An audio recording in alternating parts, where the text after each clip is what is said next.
Hello, everybody. How you doing out there tonight? It's your man, Mr. Talk 718 with Talk Life TV.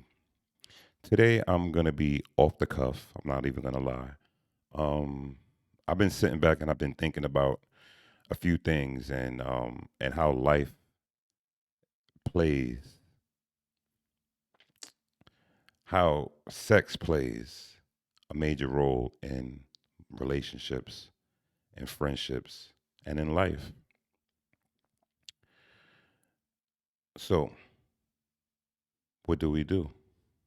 Do we continue to play the game of sex, or do we turn that energy into an energy that allows us to be more than just sexual partners and become a unit, become a family, become friends, become loved ones? Or will we continue to allow sex to ruin our lives? Let's talk.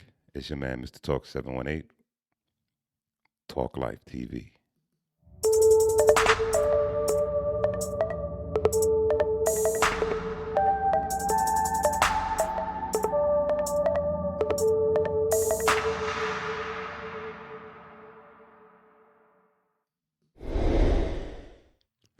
Don't forget to like, subscribe, and press the notification bell so you can always get my content early.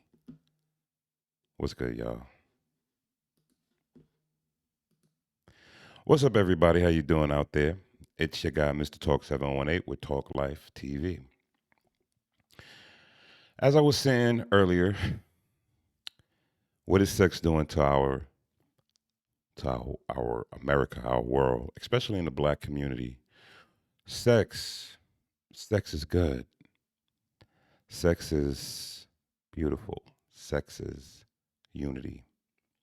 But did you know that when a man and a woman have sex, they are supposed to have sex and it's supposed to be uh, a lock and a key. It's like marriage when you have sex with someone.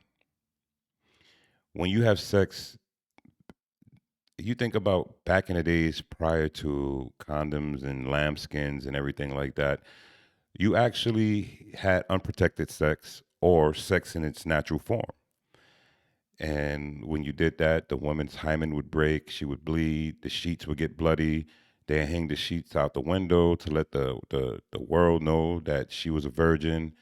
And most of the time, the men would be virgins too, because, that's just the way it was. But in today's society, sex is everywhere and it's everything.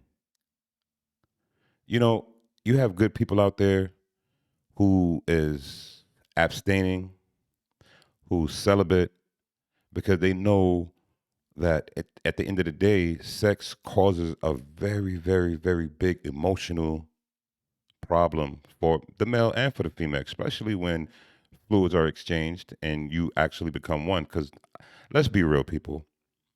Most people are rather irresponsible in a time of pleasure.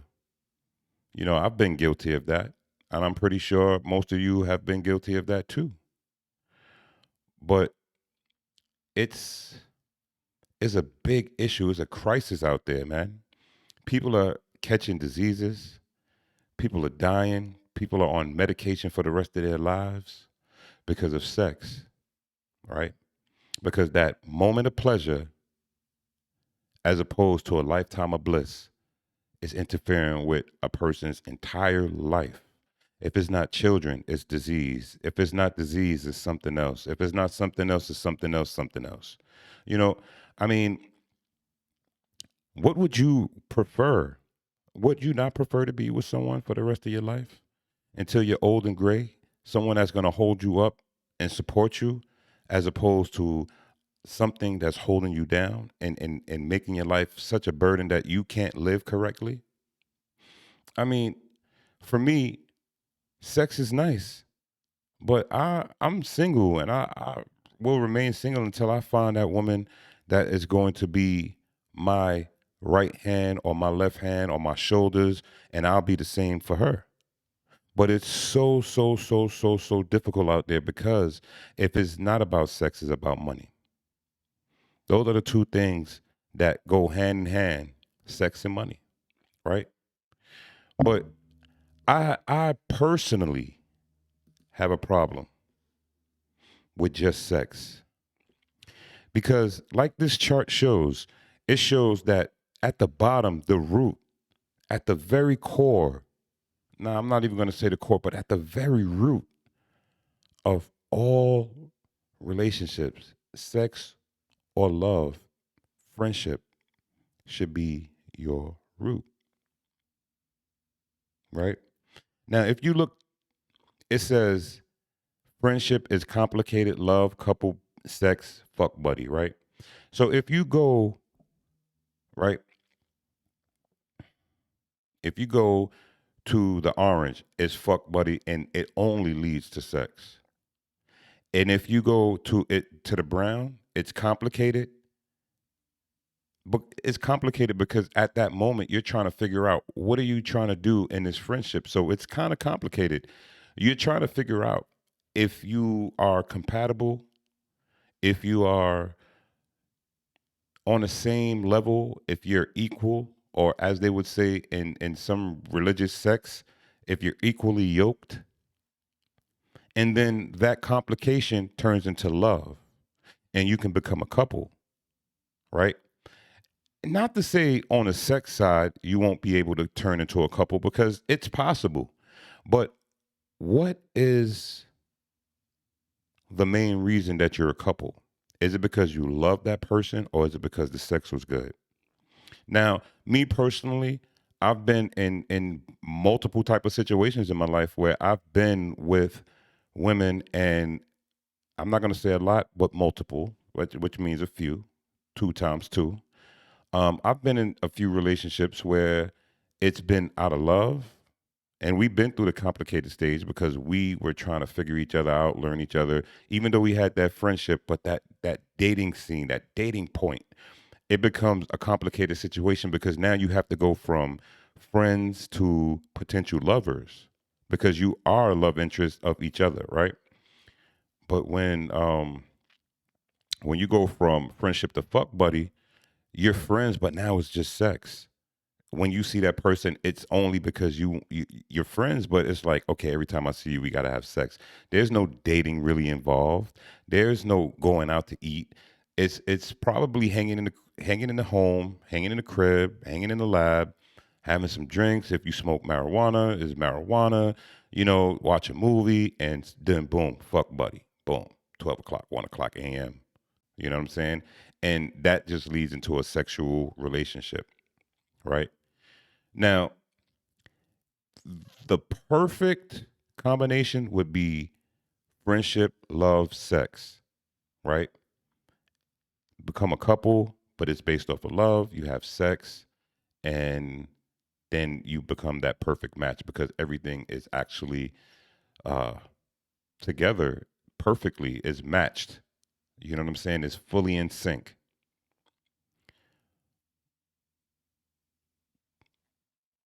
But you know how it goes. You know what I'm saying? Sex is the leading thing that most people think about because it's all over the place. You can't watch a video anymore and it was, women dressed in tight clothes.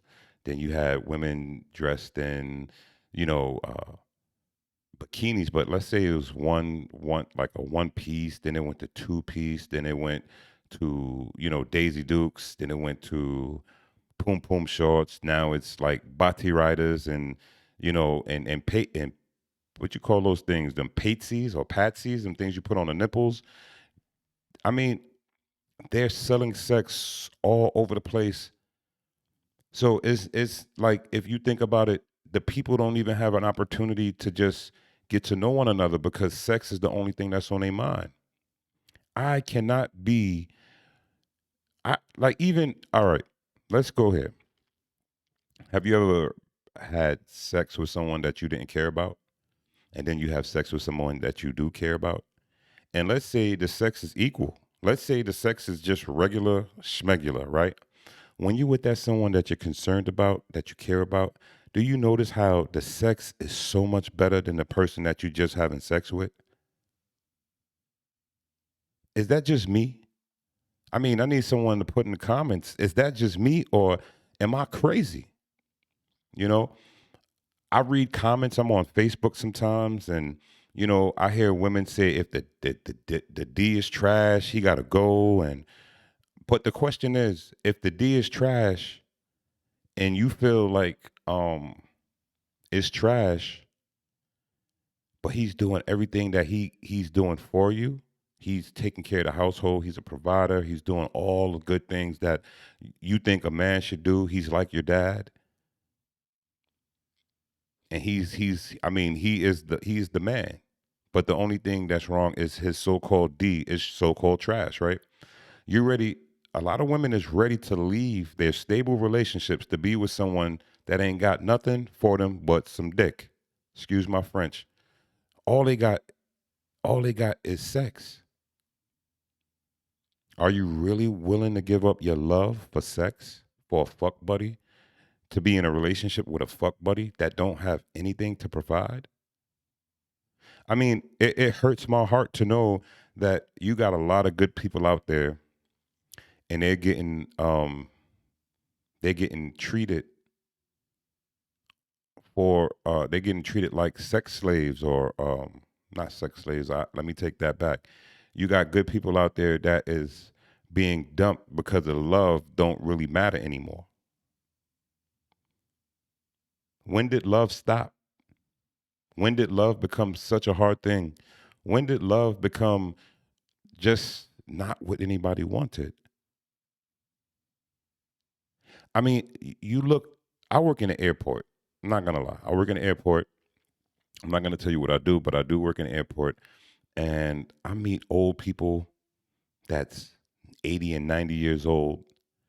And I think that you know what allowed them to live long? The bullshit, but the love that came with the bullshit. It wasn't just about sex. Because when you're 60 and 70 and 80 years old, not 60, not 70, but like 75, 80, and your body don't look good no more, and you're missing teeth and you got to wear dentures, or when your manhood ain't working no more, or whatever, right? Does the sex even matter anymore? Or does the companionship, the love that you have endured for over 20 and 30 years, would that matter more? I can't be, I can't have sex and enjoy it with someone that I have no connection with.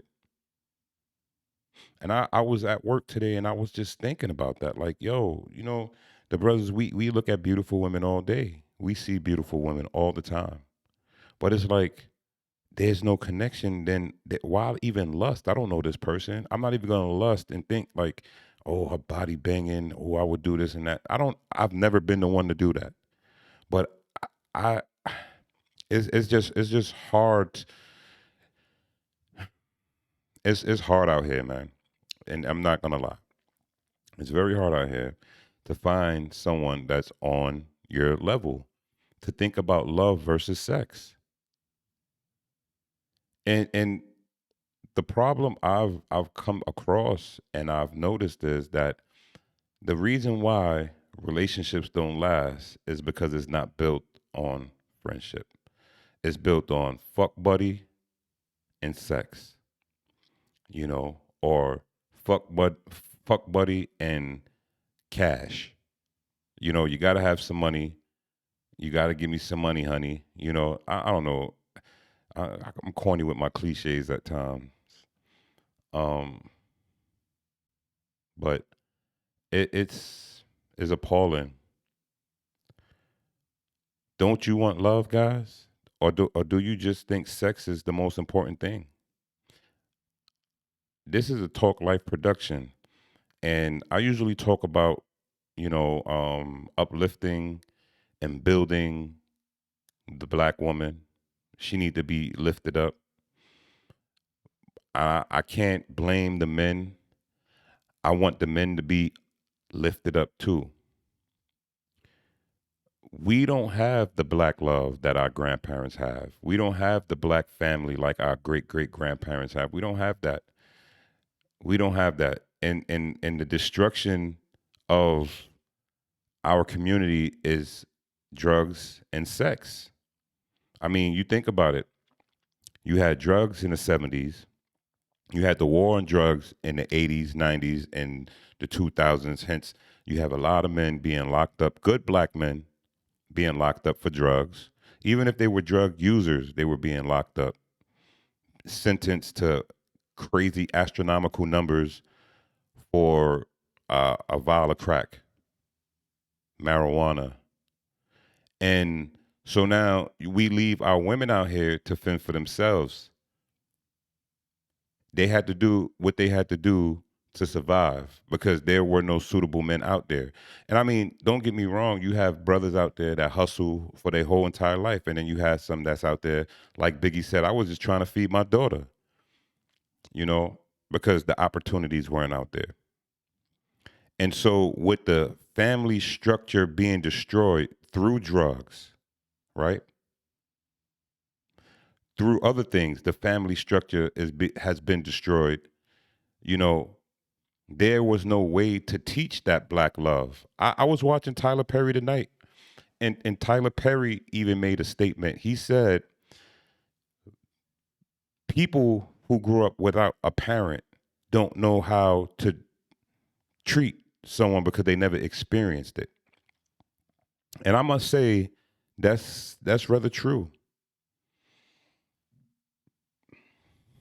because if you are a woman who was raised in a household without a dad, a lot of the times you're gonna run into men who treated your mom the way she was treated by the men that was associated to you in her life, right?